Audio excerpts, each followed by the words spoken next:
ಈ ಯುವಕನ ಕತೆ ಕೇಳಿದ್ರೆ ನೀವು ನಿಜಕ್ಕೂ ದಂಗಾಗ್ತೀರಿ. ಇರಾನ್ ರಣಭೀಕರ ಯುದ್ಧ ಭೂಮಿಯಿಂದ ಸಾವನ್ನೇ ಗೆದ್ದು ಬಂದಿದ್ದಾನೆ ಈ ಯುವಕ. ಇನ್ನೇನು ಎಲ್ಲವೂ ಮುಗೀತು, ನನ್ನ ಸಾವು ಮಾತ್ರ ಖಚಿತ ಅಂತ ಬದುಕಿನ ಎಲ್ಲಾ ಆಸೆಗಳನ್ನು ಈತ ಬಿಟ್ಟಿದ್ದ. ಆದ್ರೆ ಈತ ಈಗ ಹೋರಾಡಿ ಬದುಕಿ ತನ್ನ ತಾಯ್ನಾಡಿಗೆ ಮರಳಿದ್ದಾನೆ. 50 ದಿನ ಜೈಲು, 25 ದಿನ ಹೋಟೆಲ್ನಲ್ಲಿ ಬಂದಿ. ಅವನ ನರಕ ಯಾತನೆ ಕೇಳಿದರೆ ಎಂಥವರ ಕಣ್ಣಲ್ಲೂ ನೀರು ಬರುತ್ತೆ. ಹೌದು, ಹೊಟ್ಟೆಪಾಡಿಗಾಗಿ ಕುಟುಂಬವನ್ನ ಚೆನ್ನಾಗಿ ಸಾಕ್ಬೇಕು ಎಂಬ ನೂರಾರು ಕನಸುಗಳನ್ನ ಹೊತ್ತು ಹೆತ್ತವರನ್ನ ಬಿಟ್ಟು ವಿದೇಶಕ್ಕೆ ಹೋದವನಿಗೆ ಅಲ್ಲಿ ಕಾದಿದ್ದು ಮಾತ್ರ ಸಾವು.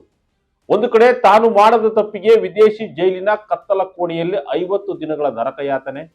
ಹೇಗೋ ಆ ಜೈಲಿನಿಂದ ರಿಲೀಸ್ ಆಗಿ ನಾಳೆ ಬೆಳಗ್ಗೆ ಫ್ಲೈಟ್ ಹತ್ತಿ ತನ್ನ ಊರಿಗೆ, ನನ್ನ ಅಮ್ಮನ ಮಡಿಲಿಗೆ ಸೇರುತ್ತೇನೆ ಎಂದು ಖುಷಿಯಿಂದ ಕಾಯುತ್ತಿದ್ದ ಆ ಯುವಕನಿಗೆ ಕಾದಿತ್ತು ಜವರಾಯನ ಬಹುದೊಡ್ಡ ಆಘಾತ.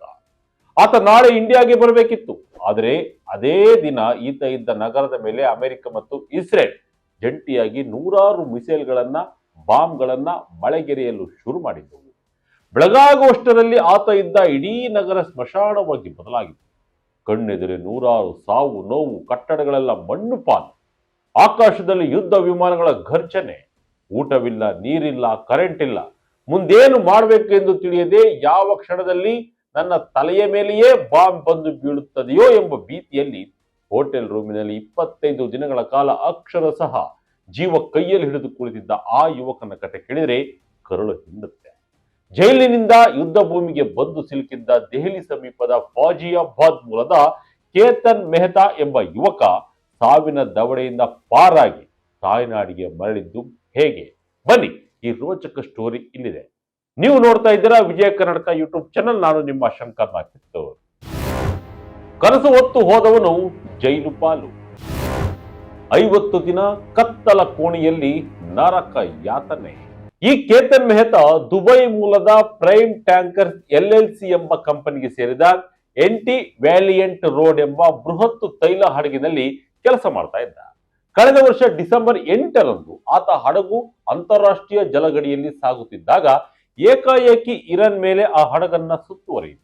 ನಿಮ್ಮ ಹಡಗಿನಲ್ಲಿ ಅಕ್ರಮವಾಗಿ ಡೀಸೆಲ್ ಸಾಗಣೆ ಮಾಡಲಾಗ್ತಾ ಇದೆ ಎಂದು ಆರೋಪಿಸಿ ಹಡಗಿನಲ್ಲಿದ್ದ ಕೇತನ್ ಮೆಹ್ತಾ ಸೇರಿದಂತೆ 10 ಜನ ಮುಗ್ಧ ಭಾರತೀಯರನ್ನ ಬಂಧಿಸಿ ಇರಾನ್ನ ಬಂದರ್ ಅಬ್ಬಾಸ್ ಎಂಬ ಜೈಲಿಗೆ ತಳ್ಳಲಾಯಿತು. ತಾನು ಮಾಡದ ತಪ್ಪಿಗೆ ಭಾಷೆಯೂ ಗೊತ್ತಿಲ್ಲದ ಪರಕೀಯರ ದೇಶದಲ್ಲಿ ಕೇತನ್ ಬರೋಬ್ಬರಿ 50 ದಿನಗಳ ಕಾಲ ಆ ಕತ್ತಲ ಕೋಣೆಯಲ್ಲಿ ಕಣ್ಣೀರು ಹಾಕಿದ್ದ. ತಾನು ಮತ್ತೆ ಬದುಕಿ ನನ್ನವರನ್ನ ನೋಡುತ್ತೇನೋ ಇಲ್ಲವೋ ಎಂದು ದಿನವೂ ಸಾಯ್ತಾ ಇದ್ದ.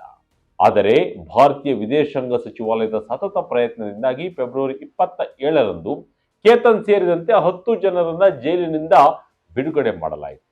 ಅವರೆಲ್ಲರನ್ನೂ ಇರಾನ್ನ ಬಂದರ್ ಅಬ್ಬಾಸ್ ನಗರದ ಒಂದು ಹೋಟೆಲ್ನಲ್ಲಿ ಇರಿಸಲಾಗಿತ್ತು. ಮರುದಿನ ಅಂದರೆ ಫೆಬ್ರವರಿ 28ರಂದು ಬೆಳಿಗ್ಗೆ ಭಾರತಕ್ಕೆ ಬರಲು ಫ್ಲೈಟ್ ಟಿಕೆಟ್ ಕೂಡ ಬುಕ್ ಆಗಿತ್ತು.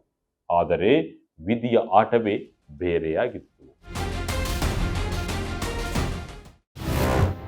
ಫೆಬ್ರವರಿ 28ರಂದು ಶುರುವಾಯಿತು ಯುದ್ಧ. ಬಂದರ್ ಅಬ್ಬಾಸ್ ಮೇಲೆ ಮಿಸೈಲ್ ದಾಳಿ. ಫೆಬ್ರವರಿ 27ರ ರಾತ್ರಿ ಕೇತನ್ ತನ್ನ ಕುಟುಂಬಕ್ಕೆ ಕರೆ ಮಾಡಿ, ಅಮ್ಮ, ನಾನು ನಾಳೆ ಬೆಳಗ್ಗೆ ಫ್ಲೈಟ್ ಹತ್ತಿ ಮನೆಗೆ ಬರ್ತಿದ್ದೀನಿ ಅಂತ ಖುಷಿಯಿಂದ ಹೇಳಿ ಮಲಗಿದ್ದ. ಆದರೆ ಫೆಬ್ರವರಿ 28ರ ಮುಂಜಾನೆ ಎದ್ದು ನೋಡಿದಾಗ ಆತನಿಗೆ ಬಿಗ್ ಶಾಕ್ ಆಗಿತ್ತು.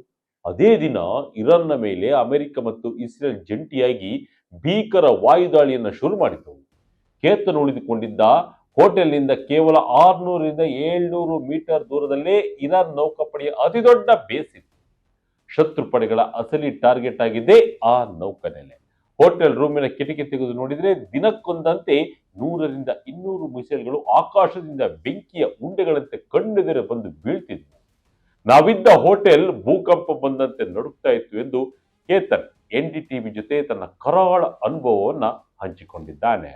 ಮಿಸೈಲ್ ಬಿದ್ದ ರಭಸಕ್ಕೆ ಅಕ್ಕಪಕ್ಕದ ಬಿಲ್ಡಿಂಗ್ಗಳು ಇಸ್ಪಿಟ್ ಎಲೆಯಂತೆ ಉದುರುತ್ತಿದ್ದವು. ರಸ್ತೆಯಲ್ಲಿ ಓಡಾಡ್ತಿದ್ದ ಮುಗ್ಧ ಜನರು, ಮಕ್ಕಳು ರಕ್ತದ ಮಡುವಿನಲ್ಲಿ ಒದ್ದಾಡ್ತಾ ಇದ್ದರು. ಎಲ್ಲೆಡೆ ಆಂಬ್ಯುಲೆನ್ಸ್ಗಳ ಸೈರನ್, ಸತ್ತವರ ಸಂಬಂಧಿಕರ ಆಕ್ರಂದನ ಮುಗಿಲು ಮುಟ್ಟಿತ್ತು. ಏರ್ಪೋರ್ಟ್ ಕಂಪ್ಲೀಟ್ ಬಂದ್ ಆಗಿತ್ತು. ಇಲ್ಲಿ ಕೇತನ್ ತಲೆಯ ಮೇಲೆ ಬಾಂಬ್ ಬೀಳುವ ಭೀತಿಯಲ್ಲಿದ್ದರೆ ಅತ್ತ ಭಾರತದಲ್ಲಿ ಟಿವಿಯಲ್ಲಿ ಇರಾನ್ ಯುದ್ಧದ ಭೀಕರತೆಯನ್ನು ನೋಡುತ್ತಿದ್ದ ಆತನ ಹೆತ್ತವರು ನನ್ನ ಮಗ ಬದುಕಿದ್ದಾನೋ ಸತ್ತಿದ್ದಾನೋ ಎಂದು ಅಕ್ಷರಶಃ ಕಣ್ಣೀರು ಸುರಿಸ್ತಾ ಇದ್ದರು. ಎಂಬೆಸಿ ಅಧಿಕಾರಿಗಳು ದಯವಿಟ್ಟು ಯಾರು ಹೋಟೆಲ್ನಿಂದ ಆಚೆ ಬರಬೇಡಿ ಎಂದು ಕಟ್ಟುನಿಟ್ಟಿನ ಎಚ್ಚರಿಕೆಯನ್ನು ಕೂಡ ನೀಡಿದರು. ಅದೇ ಹೋಟೆಲ್ನಲ್ಲಿ ಆ ಬಾಂಬ್ಗಳ ಸದ್ದಿನ ನಡುವೆ ಪ್ರತಿ ಸೆಕೆಂಡ್ ಸಾವಿನ ಭಯದಲ್ಲಿ ಕೇತನ್ ಬರೋಬ್ಬರಿ 25 ದಿನಗಳ ಕಾಲ ನರಕ ಯಾತನೆಯನ್ನ ಅನುಭವಿಸಿದ್ದ.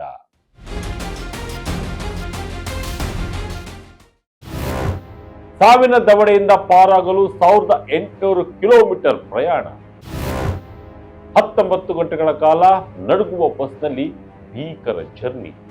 ಇತ್ತ ದಿನ ಕಳೆದಂತೆ ಹೋಟೆಲ್ನಲ್ಲಿ ಆಹಾರ ನೀರು ಖಾಲಿಯಾಗ್ತದೆ. ಆದರೆ ವಿಮಾನಗಳು ಹಾರುವಂತಿರಲಿಲ್ಲ. ಕೊನೆಗೆ ಭಾರತೀಯ ರಾಯಭಾರಿ ಕಚೇರಿ ರಸ್ತೆ ಮಾರ್ಗದ ಮೂಲಕ ಈ ಭಾರತೀಯರನ್ನ ರಕ್ಷಿಸಲು ಒಂದು ಮಾಸ್ಟರ್ ಪ್ಲಾನ್ ಮಾಡುತ್ತೆ. ಇರಾನ್ನ ಬಂದರ್ ಅಬ್ಬಾಸ್ನಿಂದ ನೆರೆಯ ಆರ್ಮೇನಿಯಾ ದೇಶದ ಗಡಿಗೆ ಬಸ್ ಮೂಲಕ ಕರೆದೊಯ್ಯಲು ನಿರ್ಧರಿಸಲಾಯಿತು. ಇದೊಂದು ಸಾಧಾರಣ ಜರ್ನಿ ಆಗಿರಲಿಲ್ಲ ವೀಕ್ಷಕರೇ. ಬರೋಬ್ಬರಿ 1800 ಕಿಲೋಮೀಟರ್ ದೂರದ ಸಾವಿನ ರಹದಾರಿ ಅದಾಗಿತ್ತು. ಇದನ್ನು ನೀವೇ ಊಹಿಸಿಕೊಳ್ಳಿ, ಒಂದೊಂದು ದಿನವೂ ಹೇಗಿರುತ್ತೆ ಅಂತ. ನಾವು ಬಸ್ ಹತ್ತಿ ಹೊರಟೆವು. 19 ಗಂಟೆಗಳ ಕಾಲ ನಡೆದ ಆ ಜರ್ನಿಯ ಪ್ರತಿಯೊಂದು ಕ್ಷಣವೂ ಭಯಾನಕವಾಗ್ತದೆ. ನಾವು ಸಾಕ್ತಾ ಇದ್ದಂತಹ ಪರ್ವತಗಳ ನಡುವೆ ರಸ್ತೆಯ ಅಕ್ಕಪಕ್ಕದಲ್ಲಿ ನಿರಂತರವಾಗಿ ಬಾಂಬ್ ಸ್ಫೋಟಗೊಳ್ತಿದ್ವು. ಆ ಸ್ಫೋಟದ ತೀವ್ರತೆಗೆ ನಾವು ಕೂತಿದ್ದ ಬಸ್ ತಪ್ಪಿ ಭೀಕರವಾಗಿ ಅಲುಗಾಡ್ತಾ ಇತ್ತು. ಯಾವ ಗುಂಡು ಬಂದು ಬಸ್ಗೆ ತಾಗುತ್ತದೆಯೋ ಅಥವಾ ಯಾವ ಮಿಸೈಲ್ ನಮ್ಮನ್ನೇ ಬೂದಿ ಮಾಡುತ್ತದೆಯೋ ಎಂದು ದೇವರಿಗೆ ಕೈ ಮುಗಿಯುತ್ತಾ ಉಸಿರು ಬಿಗಿ ಹಿಡಿದು ಕೂತಿದ್ದೆವು ಎಂದು ಕೇತನ್ ಮೆಹ್ತಾ ಆ ಭೀಕರ ಕ್ಷಣಗಳನ್ನು ನೆನಪಿಸಿಕೊಂಡು ಕಣ್ಣೀರು ಹಾಕಿದ್ದಾನೆ. ಒಂದೆಡೆ ಯುದ್ಧದ ಭೀತಿ ಇದ್ದರೂ ಭಾರತೀಯ ರಾಯಭಾರ ಕಚೇರಿಯ ಅಧಿಕಾರಿಗಳು ಆ ಬಸ್ನಲ್ಲಿದ್ದವರ ಜೊತೆ ನಿರಂತರವಾಗಿ ಫೋನ್ ಸಂಪರ್ಕದಲ್ಲಿದ್ದು ಧೈರ್ಯವನ್ನು ತುಂಬುತ್ತಾ ಇದ್ದರು.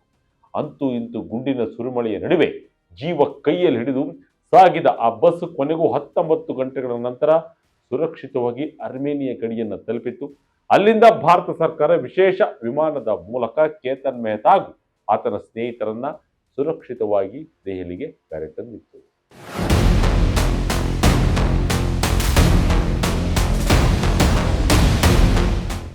ವೀಕ್ಷಕರೇ, ಇಂದು ಕೇತನ್ ಮೆಹ್ತಾ ತನ್ನ ಗಾಜಿಯಾಬಾದ್ನ ಮನೆಯಲ್ಲಿ ತಾಯಿಯ ಮಡಿಲಲ್ಲಿ ಸುರಕ್ಷಿತವಾಗಿ ಕುಳಿತಿದ್ದಾನೆ. ಮಗನನ್ನ ಜೀವಂತವಾಗಿ ನೋಡಿದ ಆ ತಾಯಿಯ ಕಣ್ಣಲ್ಲಿ ಆನಂದ ಬಾಷ್ಪ, ಆ ಯುವಕನ ಮುಖದಲ್ಲಿ ಮರುಜನ್ಮ ಪಡೆದ ಸಾರ್ಥಕತೆ ಇತ್ತು.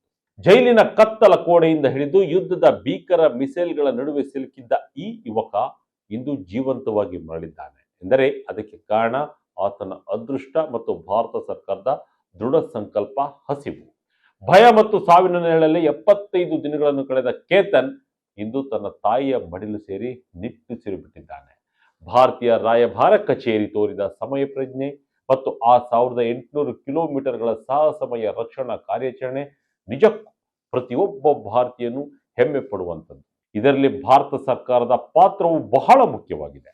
ಯುದ್ಧ ಭೂಮಿಯಲ್ಲಿ ಸಿಲುಕಿರುವ ಅನೇಕ ಭಾರತೀಯರನ್ನ ಕರೆತಂದಿರುವ ಕೆಲಸ ಕೂಡ ಆಗ್ತಾ ಇದೆ.